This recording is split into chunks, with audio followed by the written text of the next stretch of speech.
Yeah. Good morning, everybody. So, presenting with me are two colleagues. We have Miret and we have Tonian. The project title is Margaret's Quality Improvement Team Client Recovery Based Services. Next slide, please.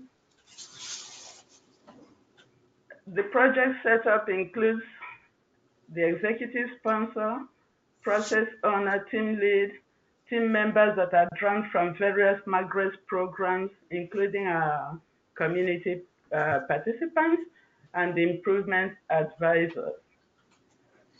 The initial focus of the project was on completion and use of OCAN as a care plan for clients and specifically for the mental health and justice program. We use the 5W2H tool to try to identify the problem and come up with a problem statement. The scope of the project is a mental health and justice program with specific focus on the use of OCAN as a care plan. The focus, however, changed as we'll see later. Next slide, please.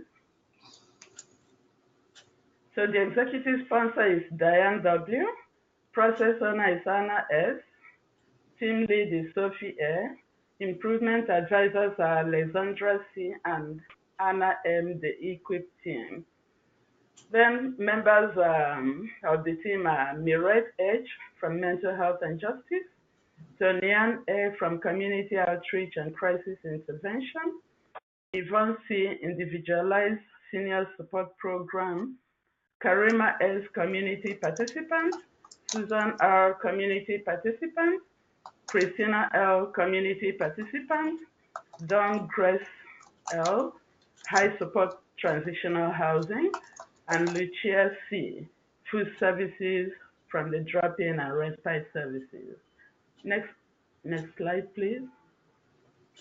So our project journey is, we came to the realization that care plans were not being developed or used for clients of the mental health and justice program. And so client needs and goals were unclear, and we noticed that clients may not be making progress towards their goals or experiencing successful outcomes. So using the various tools, including the 5W2H, we needed to identify what the problems were. And based on the issues we identified, we came up with the problem statement. And next slide, please, and I'll let Mireille take over from here. Hello, everyone. I'm part of Mental Health and Justice. So the problem statement that we originally came up with was, in Margaret's Mental Health and Justice program, there's not an effective method currently in place that reflects the needs of clients. This has led to frustration for the clients, family, and staff, and is seen when notes are not goal-oriented and OCANs are not completed. As a result, progress towards recovery has been hindered for 50% of Margaret's clients. We didn't get to the point where we ended up getting an aim statement just because our vision changed a little bit based on some of the diagnostics that we had done and we had run. So next slide, please.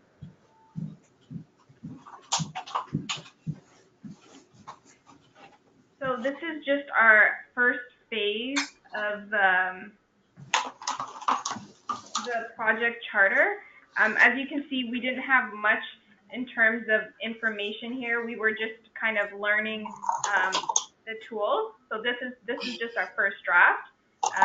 Next slide, please.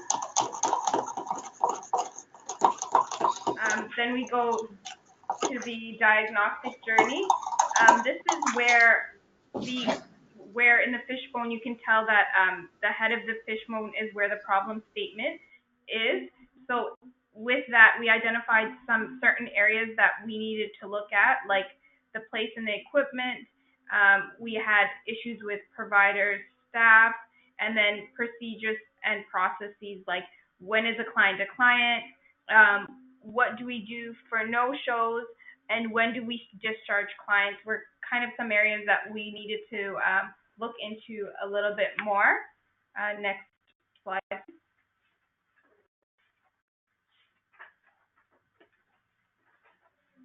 And this is just the more completed project charter. We've filled out the resources required, so we need backfill for shifts, computers, printers. We also need safe space to meet with these clients, office supplies. We also included the scope, so this was just focusing on the mental health and justice program, and then we put in our problem statement there. Next slide, please. Next slide, if you could. Thank you. So we learned a lot the initial start of our project. We learned that our clients are very transient in nature. There are many no-shows for appointments. Clients were using the mental health and justice program more of a crisis center as opposed to long-term case management. And there was also lack of staff supervision and accountability. There was a need for staff training on OCANs and using them as a care plan. What is the most surprising thing you learned?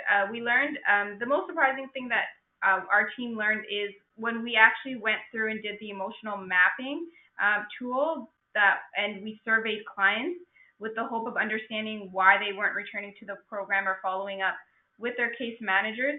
We actually learned that the results show that the clients were not showing up due to other circumstances and priorities as opposed to concerns related to the services they were receiving.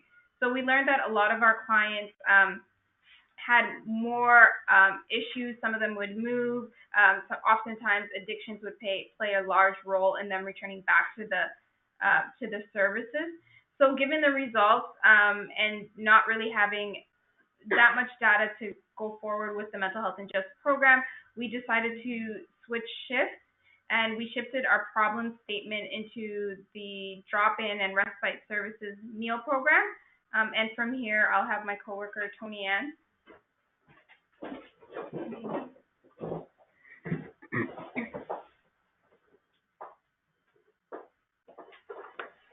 Hi, good morning, everyone.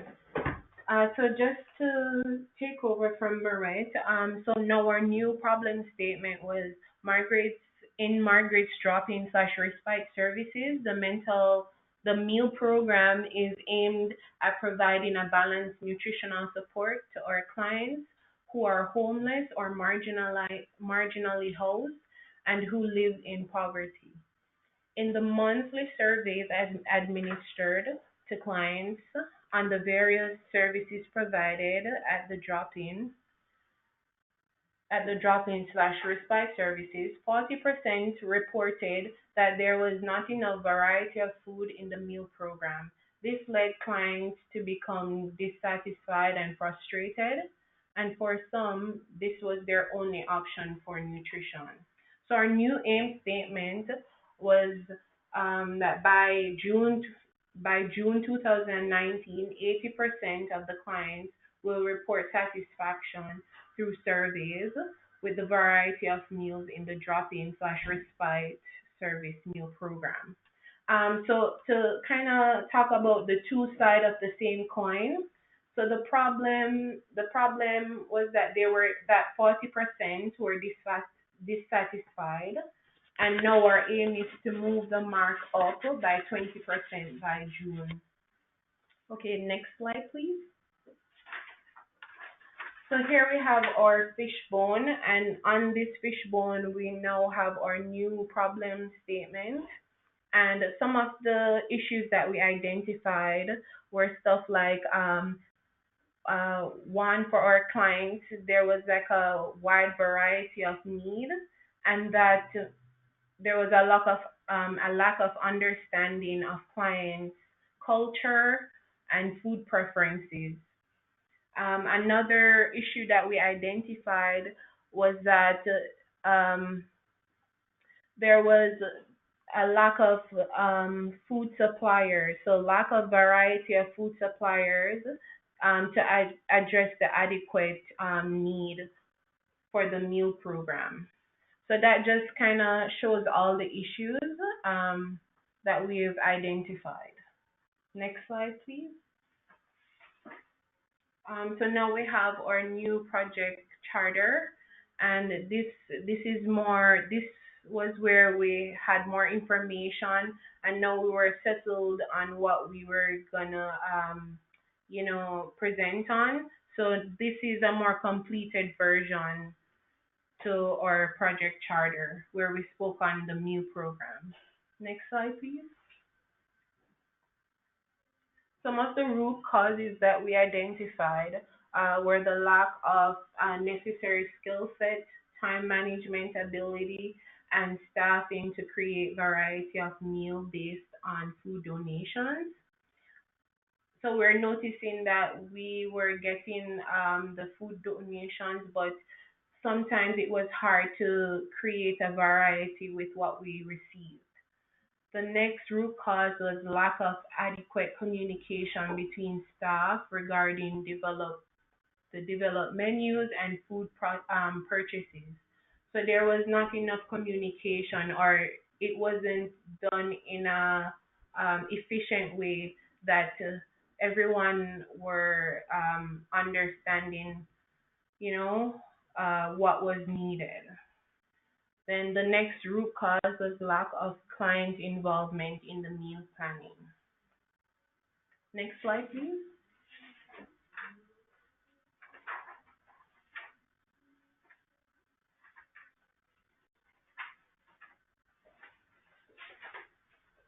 Okay, and for this we have a diagram or a graph, sorry, that shows the participant survey of average score for December, January, and February on the issue of variety of food in the meal program. So we would have loved to do a run chart, but we didn't have enough time span or enough information to fill in the run chart. Next slide, please. Here we have our driver diagram, where some of our primary drivers were knowledge and skills and client preferences. For knowledge and skills, our secondary drivers were staff able to use nutritional guidelines to create meal based on available food. And then some of the change ideas that we came up with was that maybe they needed training on menu planning and implementation. Another change idea was that staff would use nutritional guides in meal preparation. And then our process measure for that would be all food services staff would be trained.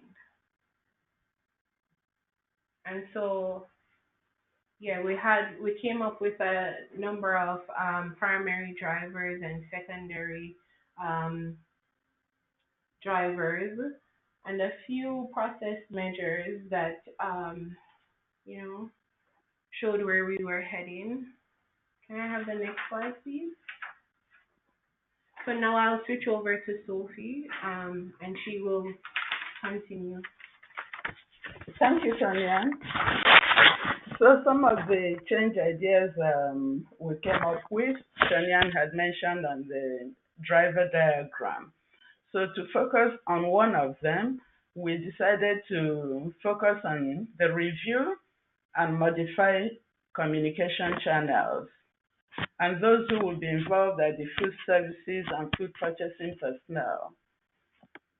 Our theory is that if staff use modified communication channels for meal planning and purchases, this will result in creating and preparing a variety of meals. There didn't seem to be adequate communication between those who prepare the menu and those who go out to purchase food. So we want to bridge the gap by creating a more adequate modified communication channel to get everybody on the same page, with the hope that this will lead to creating and preparing a variety of meals. And how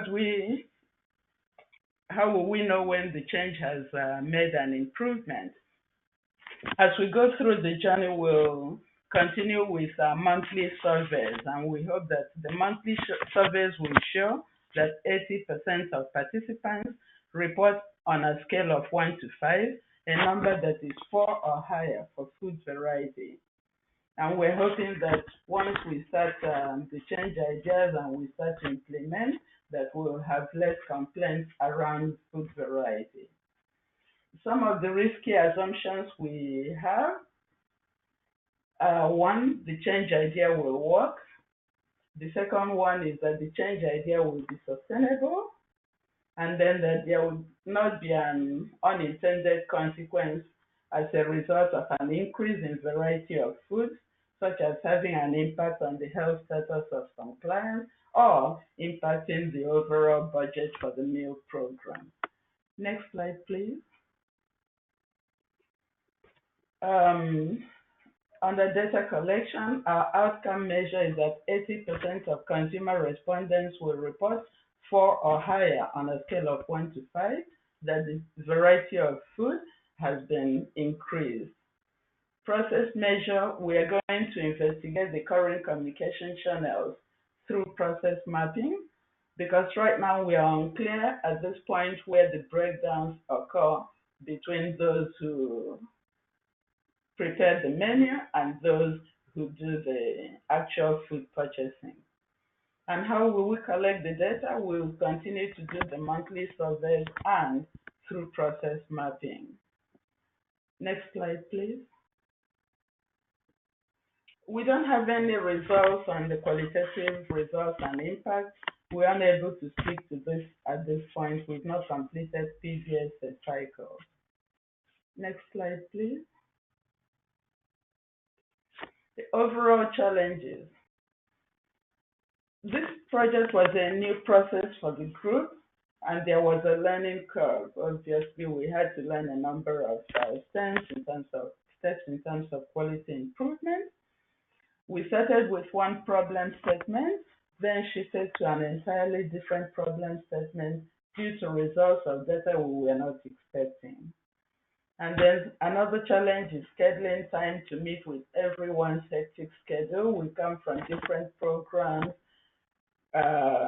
with a number of tasks and activities and projects we're involved in. So it's usually difficult to get everybody to meet and to work on the project. Anticipated future challenges, that the change idea may not work, and the change idea we're proposing may not be sustainable, and there may be unintended consequences when we increase the variety of food in the meal program, as I mentioned earlier on. Next slide, please. What were we most excited about? The learning process and the training for using QI to address issues in the agency was an exciting experience for the team. To see results of the framework we created and its impact on clients and the meal program. And we're also excited to see eventual improvements when we start implementing the change ideas.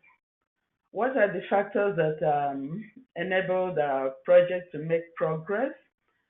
The regular coaching we received and the templates that were provided through the foundation programs helped us a lot. Attending the various workshops that were organized on quality improvement and going through the process really helped us to make progress in the project.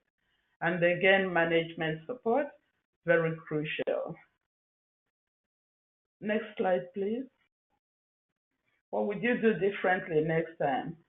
We will need a longer period of time to go through various steps of the project and to make changes. We felt constrained by time, especially when we had to switch from one problem to another problem. So we were not able to go through all the processes that we would have loved to go through. So if we have more time, then we'll be able to go through all the various processes. The knowledge we gained and the capacity developed by the team members through the quality improvement process will be beneficial to other departments of the organization. So we're going to spread this learning to other staff members, to other departments, to other issues that may come up in the organization. Next slide, please. Next steps to progress improvement. We aim to complete and sustain the project, including any improvements that we make. We intend to use the QI experience in different departments of the organization as we've already discussed. Who would benefit from our learning? Other staffs in the agency. And how are we going to share our learning with them? We'll include QI presentations at staff meetings. We'll make staff aware of available QI resources, and we'll continuously share quality improvement resources among staff as we come about them. Thank you very much. That's our presentation.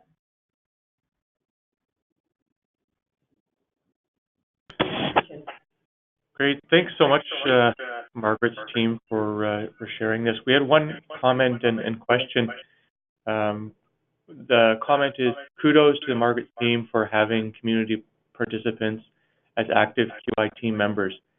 And can you comment on how having community participants influenced your project work? That's a very good question. Our community participants have been excellent in making contributions and letting us see from the client's perspective what we are working on. So when we talk about things, we request the participants, our community participants' opinion on from their own perspective. How do they see it? Especially when we were working on the OCAN as a recovery care plan. They were very instrumental in letting us know the feeling from the client perspective, the areas of the OCAN that they were not comfortable with, those they were comfortable with, the type of how we could tighten up doing using OCAN as a care plan for them. And so their involvement was crucial. Even from when we moved to the meal program, they were also very instrumental in highlighting some of the issues. Because as users of the meal program, they were able to tell us these are their opinions, this is what they feel about the meal, this is areas they think there should be a change. And so they were very instrumental in helping us move along in the project. Do you have anything to add, Margaret, Tonya? No, yeah.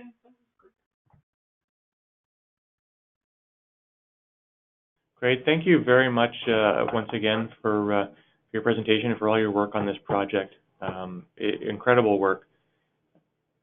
We're going to take some time now to do a bit of a condensed version, I guess,